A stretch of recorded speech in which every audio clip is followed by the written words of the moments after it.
Salut tout le monde, ici Momitrini avec une nouvelle vidéo comme à l'accoutumée. Et cette fois-ci, nous allons parler des 5 erreurs que les chrétiens font au quotidien. Alors, quelle est la première erreur? La distraction. Les chrétiens sont trop distraits, soit par le téléphone, les réseaux sociaux, soit par les causeries, les commérages, les émissions qui n'honorent pas Dieu et ce qu'ils écoutent et j'en passe. Alors nous allons voir ici l'histoire de Marie et Marthe avec Jésus dans Luc 10 verset 42 qui nous dit au moment où Jésus est venu pour partager la parole avec eux, seule Marie était avec Jésus pour écouter la parole, mais Marthe était occupée à faire la cuisine et autre chose. Or, c'était le moment d'écouter la parole. Et qu'est-ce que Jésus lui a dit? Que Marie a choisi la bonne part. Qu'est-ce que tu fais à la cuisine? Viens écouter la parole de Dieu, qui est la nourriture par excellence. Je veux te servir de tout mon cœur. Je veux te louer. Je refuse la distraction. Hé, qui m'appelle? Allô? Allô, ma?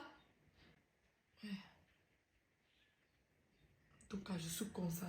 Rebabandoro shekererebo santia rekererere. Qui m'a envoyé ça? Qui m'a envoyé ça? Il y a déjà ma déception. Seigneur, mon Dieu, mon roi, je te loue de ce que je suis une créature. Constaté comme deuxième erreur, le non-respect du temps.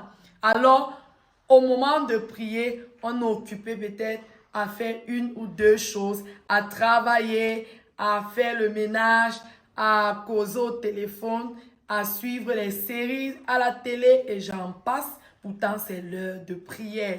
Nous allons constater ici avec Matthieu 26, verset 40-41, où le Seigneur a demandé aux disciples de prier et ils n'ont même pas pu veiller 1 heure dans la prière. Donc, c'est pour dire qu'il faut respecter le temps de prière. C'est très important car lorsqu'on ne le respecte pas, on paye vraiment les conséquences. Et il faut toujours le faire selon l'esprit.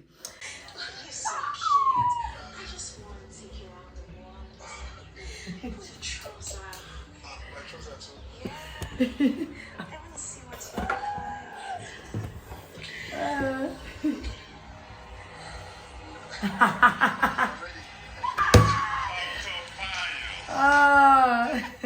Hey, maman. On l'a tapé. Le réveil, c'est pourquoi non, mon frère. La prière, que la prière attend dans vos faces. Je vais regarder mes films, pardon. Je vais prier après. Dieu va comprendre. Hé hé!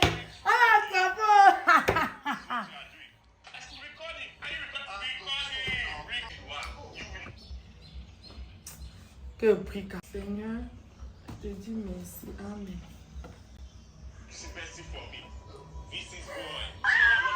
Troisièmement, l'une des erreurs que les chrétiens font le plus souvent, c'est employer les paroles négatives. Oh oui, après une prière intense, tu te retrouves en train de parler mal de toi, tu n'as pas confiance en toi, tu dis, ah, je suis comme ça, c'est comme ça que je suis, mes cheveux sont toujours un jas, c'est comme ça, hein, je suis malade, je sens mal au ventre, il faut dire que je prenne les remèdes, juste qu'un malaise, tu peux juste prier et ça passe, mais parce que tu t'as attardé sur ça et prononcé des paroles qui n'honorent pas Dieu, ça va finir par agir. Et nous allons le constater avec 1 Pierre 3, verset 10, qui nous dit, si quelqu'un veut aimer la vie et voir les jours heureux, qui préserve sa langue du mal et ses lèvres des paroles trompeuses. Alors, apprends à parler positif. Si tu parles négatif, tu vas vivre ça. Aie confiance en toi. Le Seigneur me dit dans sa parole que par ces meurtrissures, je suis guéri. La maladie sort d'une. Ne peux même pas tomber. Même si je suis malade, je suis déjà guérie.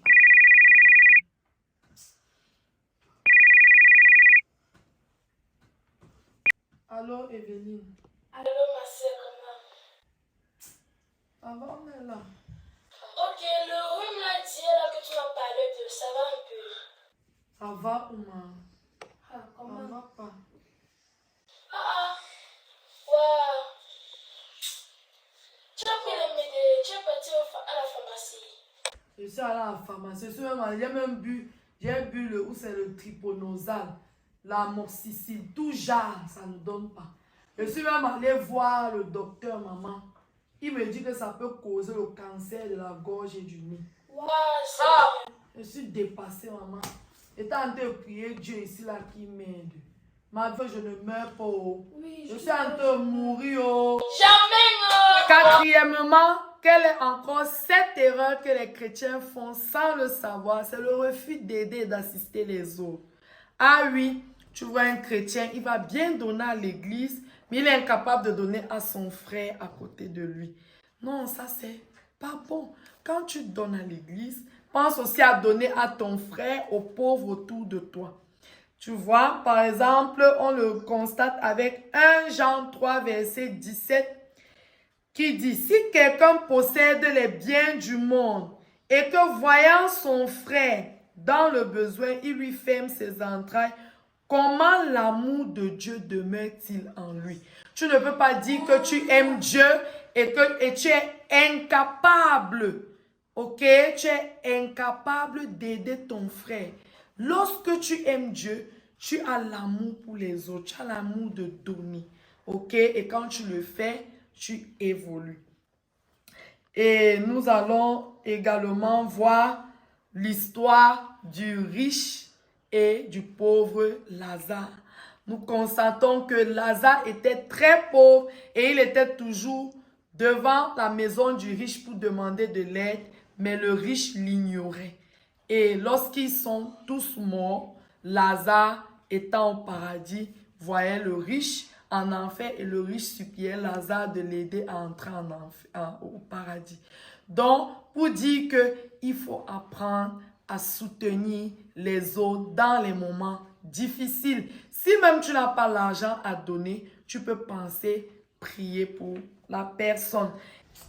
Seigneur, je te rends grâce parce que tu m'as rendu riche. Tu m'as donné beaucoup d'argent.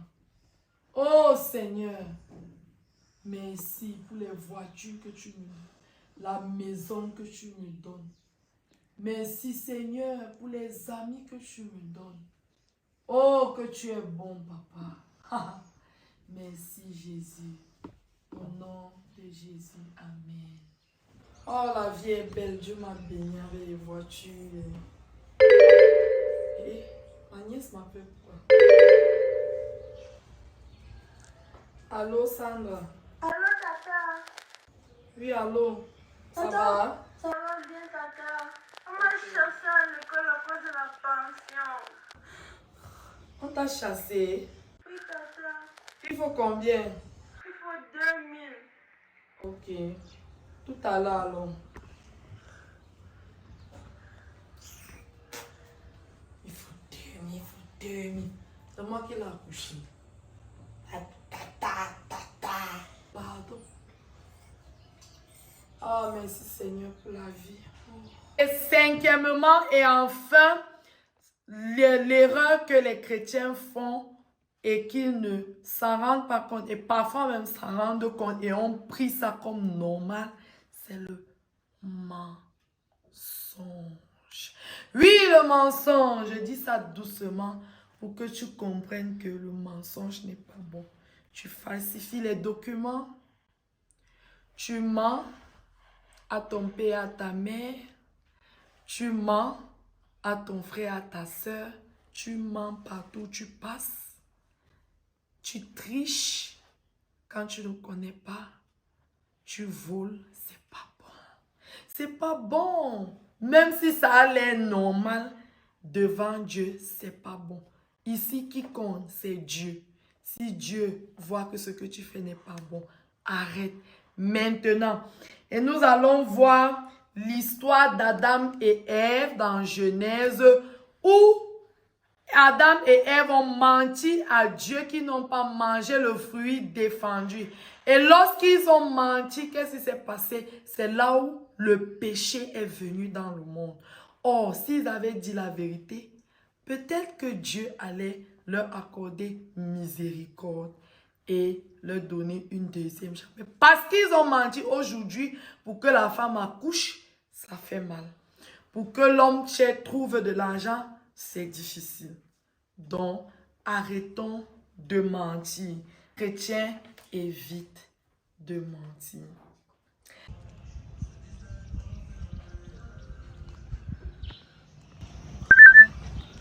Maman Dina. Allô, maman Dina. Allô, tata.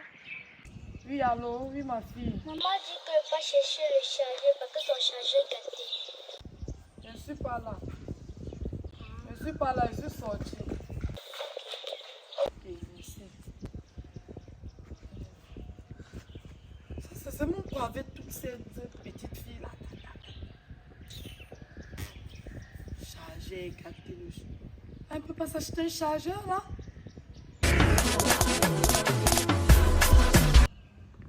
Eh, la fille de Tatiana. Bonjour, maman.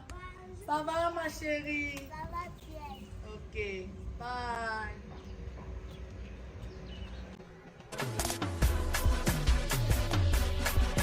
Ici la fin de cette vidéo. Si elle t'a plu, tu sais quoi faire. Souscris à toutes mes chaînes YouTube, TikTok, Facebook, Instagram sous le nom de Mommy Trini. Et pense également à partager et à liker. Et pourquoi pas laisser un commentaire que de mes filles sur mon WhatsApp. Me dit c'est bien. Je préfère que tu vas sur la vidéo et commentes car ton commentaire peut bénir un internaute. Merci et n'oublie pas que votre Canada